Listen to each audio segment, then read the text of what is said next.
एक राजा के दरबार में एक इंसान काम की तलाश में आ पहुंचा।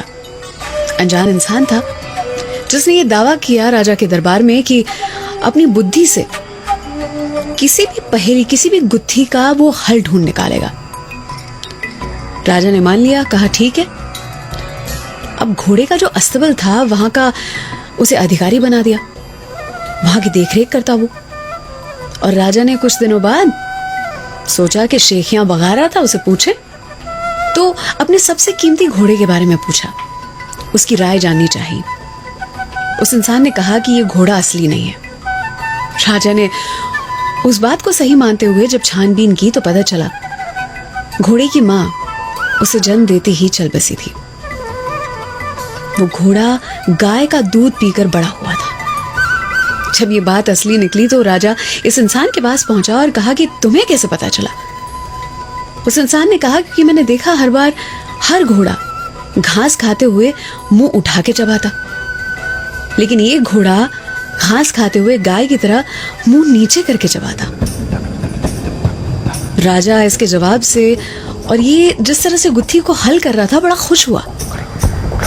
जिसे आज की दुनिया में कहते हैं, उसे प्रमोट कर दिया गया और रानी के महल में रखा गया और इसके घर पर बहुत सारा बकरे का गोश्त भेजा गया, अनाज भेजे गए ये इनाम के तौर पर। रानी के महल में कुछ दिनों काम करने के बाद जब इस इंसान से राजा ने पूछा कि रानी के बारे में तुम्हारा क्या विचार है, तो इंसान ने कहा कि रानी जो है वो है तो महारानी और है तो मल्लिका, लेकिन असलियत में वो रानी नहीं है। राजा ने अपनी सासू माँ को बुलावा भेजा। जैसे ही सासू माँ उस राजमहल पहुंची तो राजा ने उनकी आंखों में आंखें डाल के कहा कि मुझे सच्चाई बताओ। अपनी नजरें झुकाते हुए उस सासू माँ ने जवाब दिया कि जब मेरी बेटी का जन्म हुआ तब जन्म के साथ ही आपके साथ उसकी सगाई कर दी गई, लेकिन बीमारी के कारण वो बच नहीं पाई, उसकी मौत हो गई।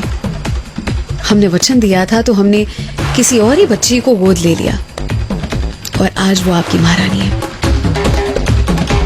जब ये बात भी सही निकली तो उस इंसान के पास पहुंचकर राजा ने कहा, तुम्हें कैसे पता? उस इंसान ने कहा कि आपके राज्य में, आपके घराने में जिस तरह से बात करने का सलीका है, नम्र विनम्रता से हर कोई पेश आता है, रानी उससे बिल्कुल विपरीत है। उनकी बात करने की छटाई बिल्कुल अलग है, उसमें वो विनम्रता है ही नहीं, इसलिए पता चला। राजा फिर खुश। उसके घर पर काफी सारा मांस भेजा गया, पक्षियों का मांस, साथ ही काफी सारा अनाज। और राजा फिर खुश हुए तो फिर वही प्रमोशन। इस बारी राजा ने सोचा कि इतना बुद्धिशाली इंसान है, क्यों ना इसे मेरे राज्य में रखा जाए, मेरे दरबार में। और राजा ने उसे दरबार में जगह दी। कुछ दिन राजा के साथ उनके साथ मिलकर काम करने के बाद राजा ने पूछा, मेरे बारे में तुम्हारी क्या राय है? मेरे बारे में क्या बता सकते हो? उस इंसान ने डरते हुए कहा कि अगर जान नहीं लोगे उसका वादा करते हो तो ही बोलूंगा। राजा ने फट से कहा, मैं वचन देता हूं कि तुम्हारे प्राण नहीं लूंगा, अब बताओ। उस इंसान ने कहा, ना ही आप राजा हैं और ना ही आप में कोई राजा वाली बात है। राजा तो गुस्से से लाल पीला हो रहा था, लेकिन क्या करता, वचन दिया था, जान ले भी नहीं सकता था। वो राजा तुरंत अपने पिताजी के पास पहुंचा, पिताजी को कसम दी और कहा कि सच्चाई बताएं।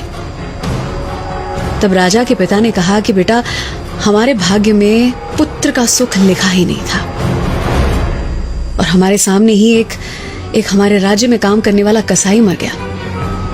उसका 2 साल का बेटा था, वो अकेला पड़ चुका था तो उसे गोद ले लिया और वो बच्चा तुम हो। जब ये उस इंसान के पास आया तो राजा ने पूछा, अब ये कैसे पता चला? उस इंसान ने कहा, बहुत ही सरल था ये।